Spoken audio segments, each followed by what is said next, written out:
Hi friends, welcome back to YouTube channel. Another food vlog ఇది. ఈ vlog ఏంటంటే చాలా హెల్తీ అయిన మీకు బ్రేక్ఫాస్ట్ రెసిపీ వ్లాగ్. సో ఇది వచ్చి ఒక బనానా స్మూదీ.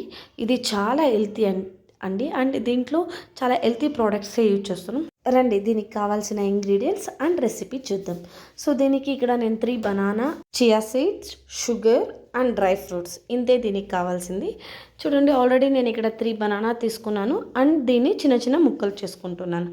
ఎందుకంటే మీరు మిక్సీలో కంప్లీట్ బనానా వేస్తే మంచిగా గ్రైండ్ అవ్వదు, అందుకే ముక్కలు చేసుకొని వేసుకోవాలి. సో ఇలా ముక్కలు చేసి పెట్టుకున్న బనానా వేసుకోవాలి అండ్ డ్రై ఫ్రూట్స్ వేసుకోవాలి. మా దగ్గర ఏమేమి డ్రై ఫ్రూట్స్ ఉండిందో మా ఇంట్లో ఆ డ్రై ఫ్రూట్స్ నేను వేసుకున్నాను.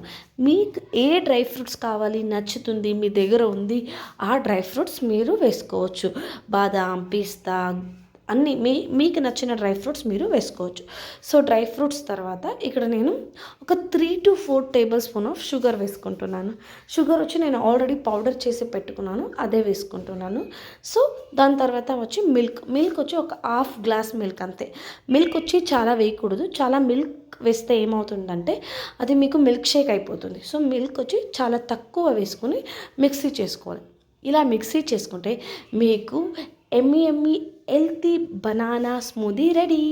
సో చూడండి, ఇక్కడ నేను గ్లాస్లో వచ్చి సియా సీడ్స్ని వేసుకుంటున్నాను. ఇది ఆల్రెడీ నేను వాటర్లో 15 minutes బిఫోరే సోక్ చేసి పెట్టుకున్నా. చియా సీడ్స్ వేసుకొని అండ్ అగైన్ ఈ స్మూదీని దాంట్లో వేసుకోవాలి. ఇంతే, మీకు హెల్దీ అండ్ టేస్టీ రెసిపీని ఖచ్చితంగా ట్రై చేయండి. చాలా టేస్టీగా కూడా ఉంటుంది అండ్ చాలా హెల్దీ. మార్నింగ్ ఈ ఒక్క గ్లాస్ మీకు చాలు. దీంతోపాటు మీకు ఏమొద్దు, అంత ఎమ్మీ అండ్ అంత హెల్తీ బ్రేక్ఫాస్ట్ ఇది. సో వీడియో నచ్చితే వీడియోకి లైక్ చేయండి అండ్ మా ఛానల్ని సబ్స్క్రైబ్ చేసుకోండి. ఇక్కడ పైన కూడా వచ్చి నేను ఒక 2 table spoon of chia seeds వేసుకున్నాను. అది జస్ట్ ఫర్ డెకరేషన్ అంతే. మీకు కావాల్సింటే వేసుకోవచ్చు. మళ్ళీ కలుద్దాం.